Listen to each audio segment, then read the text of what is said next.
Hello दोस्तों, कैसे हैं आप लोग। दोस्तों आई होप आप सभी अच्छे होंगे, स्वस्थ होंगे, तंदुरुस्त होंगे और अपनी तैयारी मन लगा के कर रहे होंगे। दोस्तों एक बहुत बड़ी खुशखबरी आज देखने को मिली है, जिसका वेट काफ़ी समय से इंतज़ार हमें भी और आपको भी था। जी हाँ दोस्तों, पुलिस विभाग में जो भर्ती थी करीब 60,000 प्लस पदों के लिए, वो वैकेंसी कांस्टेबल की जारी कर दी गई है, नोटिफिकेशन जारी कर दिया गया है। जैसा कि आप देख सकते हैं ऑफिशियल नोटिफिकेशन के साथ मैं आपके सामने हूं, और ये 23 दिसंबर आज की डेट है। आज 23 दिसंबर 2023 का दिनांक डेट है, और आज के दिन ये उत्तर प्रदेश पुलिस भर्ती एवं प्रोन्नति बोर्ड द्वारा ये आपका ऑफिशियल नोटिस जारी कर दिया गया है। तो आज के इस वीडियो में इस ऑफिशियल नोटिफिकेशन को हम डिकोड करेंगे, देखेंगे क्या खास बातें हैं जो आपको ध्यान रखनी है अपना फॉर्म भरने से पहले, ठीक है ना। और इसके अलावा जो और फैक्टर होते हैं, एज क्या होनी चाहिए, क्या सिलेबस रहेगा रिटन एग्जाम का, कितने नंबर का रिटन एग्जाम होगा, फिजिकल क्या स्टैंडर्ड जरूरी होते हैं, ये सारी चीज़ें सारी डिटेल इस वीडियो में डिस्कस की जाएगी। तो लास्ट तक वीडियो देखिएगा। आप एक वीडियो ये देख लेंगे तो फिर आपको कोई दूसरा वीडियो देखने को ज़रूरत ही नहीं पड़ेगा, पूरा कंप्लीट आपका सारा डाउट क्लियर हो जाएगा, ठीक है ना। सबसे पहले दोस्तों देखिए, अगर बात करें कि ये जो भर्ती है ये भर्ती किस चीज़ की है, तो जैसा आपको पता होगा कि आरक्षी नागरिक पुलिस, जिसे आप कांस्टेबल के नाम से जानते हैं, तो उत्तर प्रदेश पुलिस में कांस्टेबल के पदों पर यह वैकेंसी निकली हुई है। और इसका जो पे बैंड है वो है 5200 20,200 पे बैंड। ग्रेड पे जो इम्पॉर्टेंट है आप समझ जाएंगे, ग्रेड पे है 2000 ग्रेड पे की ये जॉब है। और वेतन मैट्रिक्स ₹21,700, ये सारी चीज़ें हैं। तो 2000 ग्रेड पे की बहुत अच्छी जॉब है। और देखिए इसके बारे में तो बहुत ज़्यादा मुझे डिटेल में बताने की ज़रूरत नहीं है, क्योंकि इसके बारे में आप सब जानते हैं, तैयारी करते हैं। ये कोई ऐसी वैकेंसी नहीं है कि कोई छोटी मोटी या नई वैकेंसी है। तो इसके बारे में आप इतना तो जानते ही हैं कि 2000 ग्रेड पे की जॉब होती है, तो क्या सैलरी आपको मिलती है, बहुत अच्छी सैलरी आपको मिलती है। इसके अलावा और भी बहुत सारी सुविधाएं आपको मिलती हैं, क्योंकि ये गवर्नमेंट जॉब है। दूसरा देखिए, टोटल 60,244 पदों के लिए वैकेंसी आई हुई है, जिसमें 24,102 जनरल है, 6,024 EWS है, 16,264 OBC के लिए है, 12,650 अनुसूचित जाति और 1,204 अनुसूचित जनजाति, ठीक है ना। इसके अलावा देखिए क्या दिया हुआ है कि आरक्षी नागरिक पुलिस पद के पर भर्ती हेतु पुरुष एवं महिला अभ्यर्थी पात्र होंगे, यानी पुरुष और महिला जो भी हैं वो इसमें फॉर्म डाल सकते हैं। इसके अलावा भी एलिजिबिलिटी क्राइटेरिया है, वो भी हम साथ साथ देखते चलेंगे। अब देखिए यहाँ पे क्या दिया हुआ है कि परीक्षा के पूर्व किसी भी समय रिक्तियों की संख्या परिवर्तित की जा सकती है। भर्ती किसी भी समय या भर्ती के किसी स्तर पर बिना कोई कारण बताए निरस्त की जा सकती है। अच्छा देखिए, ये भी एक सिस्टम है कि कभी भी इस भर्ती को निरस्त भी किया जा सकता है, ठीक है ना। हालांकि करेंगे नहीं, लेकिन एक सिचुएशन तो है ही है कि कर सकते हैं बिना कोई कारण बताए। तो हो सकता है कि अभी चुनाव का टाइम चल रहा है, भर्ती निकल गई है, बाद में कैंसिल कर देंगे, नहीं करनी है, प्रैंक कर दें आपके साथ। हालांकि ऐसा होगा नहीं। और देखिए 60,244 पदों के लिए भर्ती है। उसके अलावा क्या डेट्स हैं, जो डेट्स हैं आपको ध्यान रखनी है वो ये कि 27 दिसंबर से आपका आवेदन स्टार्ट होगा। अभी ऑनलाइन आवेदन स्टार्ट नहीं हुआ है, अभी नोटिफिकेशन आया है। ऑनलाइन आवेदन 27 दिसंबर से स्टार्ट होगा। इसके अलावा जो लास्ट डेट होगा ऑनलाइन आवेदन जमा करने का, वो होगा 16 जनवरी, ठीक है ना। तो 27 दिसंबर से लेकर के 16 जनवरी के बीच में आप फॉर्म भर सकते हैं। इसके अलावा आवेदन शुल्क की बात करें तो 400 रुपये का आवेदन शुल्क यहाँ पर निर्धारित किया गया है, यानी जो फीस होगी वो 400 रुपये होगी। इसके अलावा देखिए जो अर्हताएँ हैं, एलिजिबिलिटी जान लीजिए क्या एलिजिबिलिटी है। नेशनलिटी यहाँ पे दिया हुआ है, भारत का नागरिक हो, तिब्बती शरणार्थी हो, तो ये सब आप देख लीजिएगा। इंडियन सिटीजन आप हैं तो फॉर्म भरिए, कोई दिक्कत नहीं है, ठीक है, कोई भी भर सकता है। इसके अलावा और सारी चीज़ें आप देख लीजिएगा। शैक्षिक अर्हता की अगर बात करें, एजुकेशनल क्वालिफिकेशन क्या होना चाहिए, तो देखिए भारत में विधि द्वारा स्थापित बोर्ड द्वारा 10वीं एवं 12वीं कक्षा उत्तीर्ण, ठीक है ना। मतलब हाई स्कूल इंटर आप पास होने चाहिए। हाई स्कूल पास हैं तो इंटर में आपने नाम लिखाया होगा तो इंटर आप पास हो जाने चाहिए, ठीक है ना। ये चीज़ ध्यान रखिएगा कि हाई स्कूल इंटर आप पास्ड होने चाहिए, तभी आप फॉर्म भर पाएंगे, ठीक है ना। साथ ही इसमें दिया हुआ है कि अपीयरिंग वाले, यानी अर्हता परीक्षा, जैसे मान लीजिए कोई इंटर का एग्जाम दे रहा है इस बार, तो शैक्षिक अर्हता हेतु परीक्षा में उत्तीर्ण सम्मिलित हुए अथवा सम्मिलित होने वाले अभ्यर्थी प्राप्त नहीं होंगे, यानी APR या अपेयरिंग वाले लोग पात्र नहीं होंगे। जो कंप्लीट कर चुके हैं वही इसके लिए पात्र हो सकते हैं, ठीक है ना।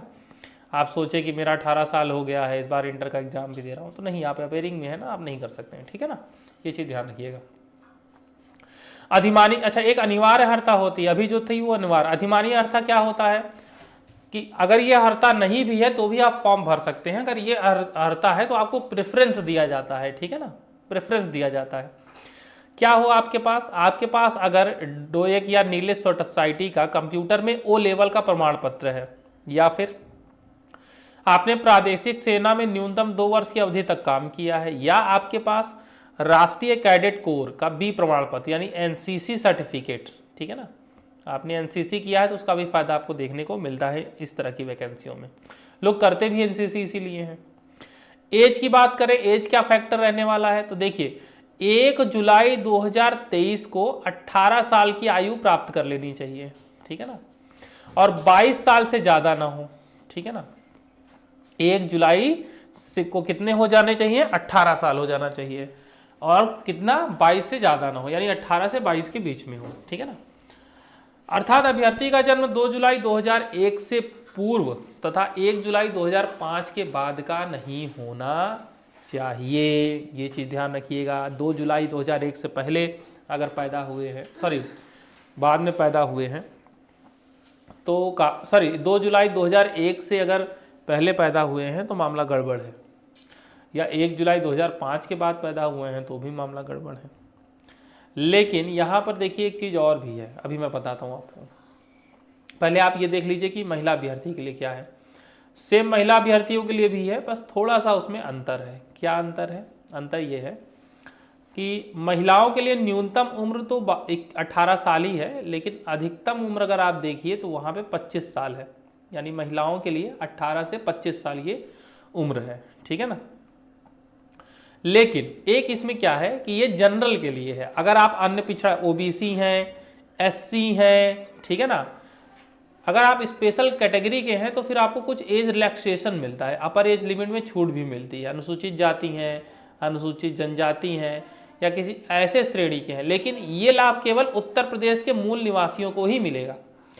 अब फॉर्म तो देखिए कोई भी अगर इंडियन सिटीजन है तो भर सकता है, ठीक है ना, तो लेकिन जो आरक्षण का लाभ है वो केवल यूपी के जो मूल निवासी हैं उनको ही मिलेगा, ये चीज़ ध्यान रखिएगा, ठीक है ना। अब आप सोचिए कि आप MP के हैं, आप फॉर्म भर रहे हैं और आप OBC हैं, तो क्या अपर एज लिमिट में छूट आपको मिलेगी? नहीं मिलेगी, क्योंकि उस केस में आप जनरल कैंडिडेट के तौर पे ही माने जाएंगे, ठीक है ना, ये चीज़ ध्यान रखिएगा। इसके अलावा देखिए क्या है, चरित्र। अभ्यर्थी का चरित्र ऐसा होना चाहिए कि वह सरकारी सेवा में सेवा योजन के लिए सभी प्रकार से उपयुक्त हो सके। नियुक्ति प्राधिकारी द्वारा इस संबंध में अपना समाधान किया जाएगा, मतलब कोई केस उसना चल रहा हो आपके ऊपर, ये चीज़ ध्यान रखिएगा। वैवाहिक परिस्थिति, ठीक है, नियुक्ति के लिए ऐसे अभ्यर्थी प्राप्त ना होगा जिसकी एक से अधिक पत्नियां हों। शादी कर लिए हैं तो एक से अधिक पत्नियां नहीं होनी चाहिए, ठीक है ना। या ऐसी महिला अभ्यर्थी पात्र न होगी जिसने ऐसे पुरुष से विवाह किया हो जिसकी पूर्व से एक पत्नी जीवित हो। ये भी ध्यान रखिएगा कि कोई महिला है वो किसी से शादी कर ली और जिससे शादी की है उसकी एक पत्नी पहले से है, तो भी मामला गड़बड़ है, ठीक है ना। परंतु सरकार किसी व्यक्ति को इस नियम के प्रवर्तन से छूट दे सकती है यदि उसका समाधान हो जाए कि ऐसा करने के लिए विशेष कारण विद्यमान है। लेकिन अगर ऐसा है और आप ये सिद्ध कर दे किसी भी तरीके से कि ऐसा आपने किन कारणों के तहत किया है, उसका एक स्पष्ट कारण हो जाए, तो फिर आप कर सकते हैं। 2-2 शादी है फिर भी फॉर्म भर सकते हैं, ठीक है ना। अब देखिए यहाँ पे कुछ पॉलीगेमी से लेकर के कुछ यहाँ पे नोट दिया हुआ है, तो ये देख लीजिए, क्योंकि अब आप पुलिस विभाग में जाने वाले हर चीज़ जानिए। यदि कोई अभ्यर्थी द्विविवाह यानी बाइगेमी अथवा बहुविवाह पॉलीगेमी करने का दोषी पाया जाता है तो उसके विरुद्ध विधिक कार्यवाही की जा सकती है। फॉर्म भर दिया, झूठ बोल दिया, बाद में पता चला कि 2 शादी करके रखे हो या कई शादी करके रखे हो, तो फिर तुम्हारे खिलाफ देखो वैकेंसी तो गई हाथ से, उल्टा तुम्हारे खिलाफ जो है कानूनी कार्रवाई भी हो जाएगी, ठीक है ना। तो ये चीज़ ध्यान रखना। इसके अलावा देखिए शारीरिक स्वस्थता, यानी शारीरिक रूप से आप स्वस्थ होने चाहिए, ठीक है ना। किसी अभ्यर्थी को सेवा में किसी पद पर तब तक नियुक्त नहीं किया जाएगा जब तक कि मानसिक और शारीरिक दृष्टि से उसका स्वास्थ्य अच्छा ना हो। तो स्वास्थ्य एक बड़ा फैक्टर है, फिजिकल भी आपका एक बड़ा फैक्टर होता है इसमें, ठीक है ना। इसके अलावा जो आपकी नियमावली है, उत्तर प्रदेश पुलिस आरक्षी तथा मुख्य आरक्षी सेवा नियमावली 2015 संशोधित नियम 6 के अनुसार जो सारी चीज़ें हैं वो यहाँ पर देखने के लिए होगा। मतलब कि विकलांग व्यक्ति जो है वो पुलिस सेवाओं के लिए अर्ह नहीं होते, यानी विकलांग के लिए यहाँ पे वैकेंसी नहीं है, ठीक है ना, क्योंकि पुलिस में विकलांग जाके करेगा क्या, ठीक है ना, फिर मामला ही उल्टा हो जाएगा। भर्ती की प्रक्रिया क्या है? भर्ती की प्रक्रिया बहुत सिंपल है, ठीक है ना। क्या प्रक्रिया है? जो 2017 में संशोधित किया गया था उसके आधार पर किया जाएगा। इसमें क्या होना है? इसमें आपका एक सबसे पहले तो रिटन एग्जाम होगा। क्या होगा? रिटन एग्जाम होगा। रिटन एग्जाम के आधार पर मेरिट बनाई जाती है, फिर उसके बाद आपका फिजिकल होता है, फिजिकल मेडिकल और सारी चीज़ें, फिर लास्ट में फाइनल मेरिट आती है। तो लिखित एग्जाम जो आपका होगा, जो रिटन एग्जाम होगा वो होगा 300 नंबर का पेपर होगा, ठीक है, जिसके लिए आपको 2 घंटे का समय दिया जाएगा। इसमें 4 विषय आएंगे। क्या क्या आएंगे? इसमें सामान्य ज्ञान आएगा, जीके जीएस आएगा, सामान्य हिंदी आएगी, संख्यात्मक एवं मानसिक योग्यता आएगा और मानसिक अभिरुचि यानी रीजनिंग आएगी। तो हिंदी आएगी, मैथ आएगा, जीके जीएस आएगा और रीजनिंग, ये 4 चीजें आएंगी। इन 4 चीजों को आपको तैयारी करनी है। टोटल 150 क्वेश्चन आपको देखने को मिलेंगे, यानी हर एक क्वेश्चन 2 नंबर का होगा। सही करेंगे तो 2 नंबर मिल जाएगा, लेकिन अगर गलत करेंगे तो निगेटिव मार्किंग भी है, -0.5 यानी 1/4। 4 क्वेश्चन में एक सही का नंबर कट जाएगा। तो ये चीज ध्यान रखना है कि तुक्का नहीं मारना है, ठीक है ना। इसके अलावा जो एग्जाम होगा वो कैसे होगा? ये OMR बेस्ड होगा, यानी ऑफलाइन एग्जाम होगा, ठीक है ना। OMR बेस्ड एग्जाम होगा, यानी जो रेलवे में या SSC में CBT होता है उस कंप्यूटर बेस्ड नहीं होगा, OMR बेस्ड होगा। ये चीज ध्यान रखिएगा, ठीक है ना, कंप्यूटर बेस्ड एग्जाम नहीं है। दूसरी चीज सिलेबस, सबसे इंपॉर्टेंट क्या है? सिलेबस। तो आइए देख लेते हैं कि सिलेबस क्या होगा, लेकिन उससे पहले एक चीज आप ये जान लीजिए। अभी आपने देखा था कि एक नोटिस वायरल हुई थी अभी 1-2 दिन पहले ही, जिसमें आपने देखा था कि ये जो वैकेंसी आज नोटिफिकेशन जारी किया गया है इसके एग्जाम से रिलेटेड नोटिस थी वो। और उसमें क्या था कि 11 फरवरी को एक ही दिन में ये सारे लोगों का एग्जाम कराने का प्रस्ताव था कि ऑफलाइन मोड में एक दिन में ही सब लोगों का एग्जाम कराया जा सके। उसके तहत वो नोटिस आपने देखी थी। लेकिन आपको पता है कि 11 फरवरी को RO का भी एग्जाम है और बहुत कम संभावना है, क्योंकि देखिए 60,000 पद हैं। तो आप ये मान के चलिए कि कितने लोग फॉर्म भरेंगे, बहुत अधिक संख्या में फॉर्म भरे जाएंगे, लाखों की संख्या में फॉर्म भरे जाएंगे, ठीक है ना। तो जब लाखों की संख्या में फॉर्म भरे जाएंगे तो सबका एग्जाम एक दिन में हो पाए, हो सकता है कि कई बार पॉसिबल हो, कई बार पॉसिबल ना हो। अगर एक ही दिन में होगा तो भी एक पाली में नहीं हो पाएगा, कम से कम 2 शिफ्ट में करना पड़ेगा। तो उस कंडीशन में क्या है कि यहाँ पे दे दिया गया है कि अगर भाई ऐसी कंडीशन आती है कि एक से अधिक दिनांकों में अलग अलग पाली में एग्जाम कराना पड़ेगा, तो फिर क्या होगा? इसमें नॉर्मलाइजेशन की प्रक्रिया अपनाई जाएगी, ठीक है ना। नॉर्मलाइजेशन की प्रक्रिया यहाँ पर अपनाई जाएगी अगर एक से ज़्यादा पालियों में एग्जाम होता है, ठीक है ना। इसके अलावा देखिए क्या है कि लिखित परीक्षा के उपरांत बोर्ड द्वारा उत्तर कुंजी प्रकाशित की जाएगी तथा प्रश्नों एवं उत्तर विकल्पों के बारे में अभ्यर्थियों को आपत्तियां आमंत्रित की जाएंगी, यानी सारी चीजें क्लियर कर दिया है, ठीक है ना। अब उसके अलावा देखिए आ जाते हैं सिलेबस पे। आपको सिलेबस दिखा देते हैं कि इसका सिलेबस क्या है लिखित परीक्षा का। ये रहा आपका सिलेबस, देख सकते हैं आप। अब ये है सिलेबस, ठीक है ना। जैसे आप देखिए, बहुत इंपॉर्टेंट, सबसे इंपॉर्टेंट तो यही है सिलेबस। तो देखिए लिखित परीक्षा का जो पाठ्यक्रम है, देखिए पहला क्या था उसमें, जनरल नॉलेज। तो जनरल नॉलेज में देखिए क्या क्या आएगा। जनरल नॉलेज में जैसे सामान्य विज्ञान है, भारत का इतिहास है, भारतीय संविधान, भारतीय अर्थव्यवस्था। मतलब आपको क्या करना है, आपको सबसे पहले तो लूसेंट पूरा पी जाना है इसके लिए, ठीक है ना। लूसेंट आप पूरा पी जाइए, उसके अलावा फिर कुछ करिए, ठीक है।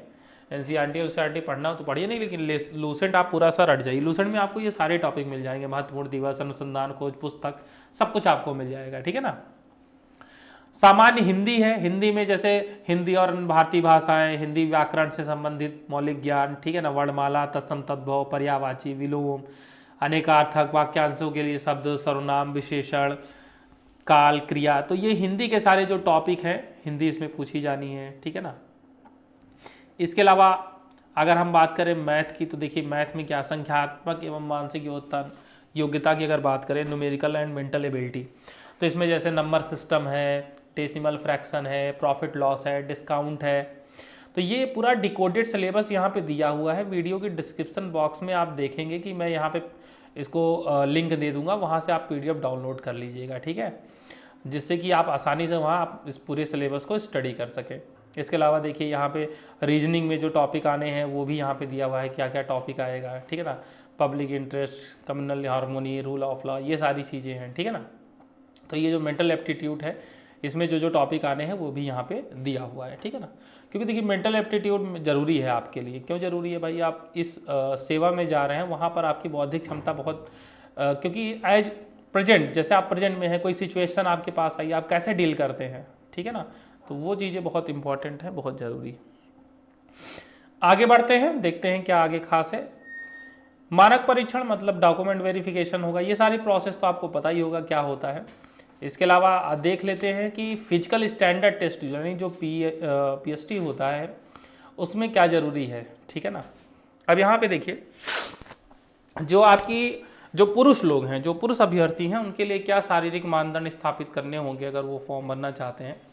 तो सबसे पहले देखिए हाइट के रेस्पेक्ट में सामान्य है, ओबीसी हैं, अनुसूचित जाति के पुरुष हैं, तो आपके पास हाइट होनी चाहिए 168 सेंटीमीटर, ठीक है ना। और क्या होना चाहिए इसके अलावा? अगर अनुसूचित जनजाति के हैं तो फिर अगर 160 है तो भी काम चल जाएगा। सीने की बात करें, ठीक है ना, तो सामान्य जनरल हैं या ओबीसी हैं, एससी हैं, तो आपके पास होना चाहिए 79 सेंटीमीटर का सीना बिना फुलाए, और फुलाने पे कम से कम 5 सेंटीमीटर फुलना चाहिए, यानी कम से कम 84 पहुंच जाए। और अनुसूचित जनजाति के हैं तो 77 सेंटीमीटर होना चाहिए बिना फुलाने पर, और फुलाने पे हो जाना चाहिए 82, यानी 5 सेंटीमीटर फुलाना है, चाहे किसी भी कैटेगरी के हैं, ठीक है ना।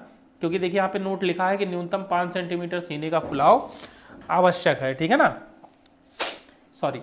इसके अलावा अगर देखें महिला अभ्यर्थियों के लिए, तो महिला अभ्यर्थियों के लिए क्या है कि इनकी जो न्यूनतम ऊंचाई होनी चाहिए वो 152 सेंटीमीटर होनी चाहिए, ठीक है।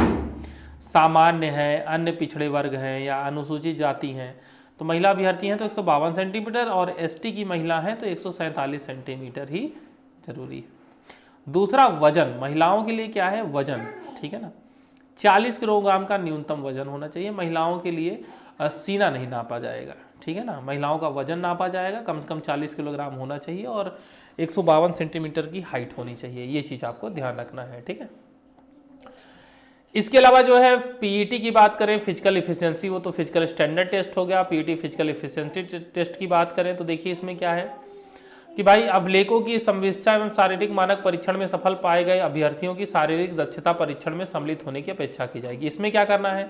जो पुरुष अभ्यर्थी हैं उनको 4.8 किलोमीटर की दौड़ 25 मिनट में पूरी करनी है, यानी 25 मिनट में आपको 4.8 किलोमीटर दौड़ना है, जबकि महिला अभ्यर्थियों को 2.4 किलोमीटर दौड़ना है 14 मिनट में, ठीक है ना। महिलाओं को 2.5 किलोमीटर दौड़ना है 14 मिनट में, सॉरी 2.5 से कम है, 2.4 है, और पुरुषों को 4.8 किलोमीटर दौड़ना है 25 मिनट में, ठीक है ना।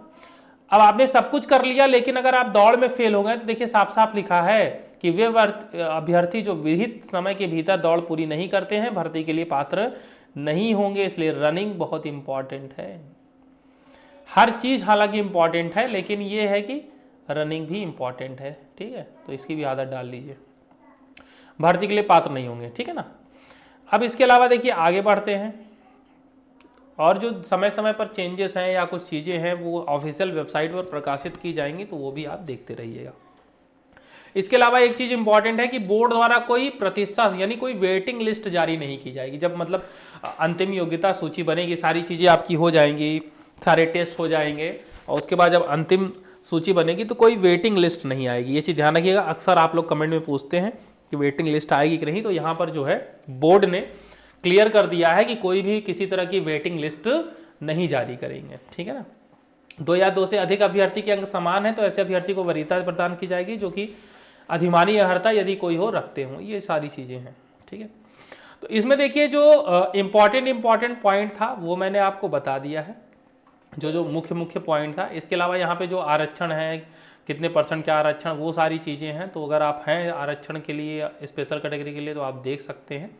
बाकी आपको पता ही होगा। ऑनलाइन करने के लिए जो ऑफिशियल वेबसाइट है UPPBPP.gov.in, ठीक है ना, तो ये ऑफिशियल वेबसाइट है। इस ऑफिशियल वेबसाइट में आपको जाना है, ऑल नोटिफिकेशन एडवर्टीजमेंट का लिंक मिलेगा, वहाँ पर जा कर के आप ऑनलाइन आवेदन करेंगे, ठीक है ना। तो ये देखिए यहाँ पर ऑफिशियल वेबसाइट है, यहीं से आपको ऑनलाइन आवेदन करना है, ठीक है ना। एक बात देखिए, मैंने तो आपको बता ही दिया है इंपॉर्टेंट पॉइंट, लेकिन मेरा ये भी कहना है कि ये लिंक आपको मिल जाएगा वीडियो के डिस्क्रिप्शन बॉक्स में, ठीक है। तो एक बार आप खुद से भी पढ़ लीजिएगा, ठीक है। कोई दिक्कत हो तो कमेंट बॉक्स में पूछ सकते हैं हमसे। बाकी यहाँ पर एक हेल्पलाइन नंबर दिया हुआ है, तो हेल्पलाइन नंबर दिया हुआ है, आप उस पर कॉल करके भी कोई दिक्कत है तो पूछ सकते हैं, अपना समस्या जो है उसका निराकरण करा सकते हैं, ठीक है ना। और ऑनलाइन आपका सारी चीज़ें होना है, फोटोग्राफ हस्ताक्षर किस तरह का लगेगा वो यहाँ पे दिया हुआ है।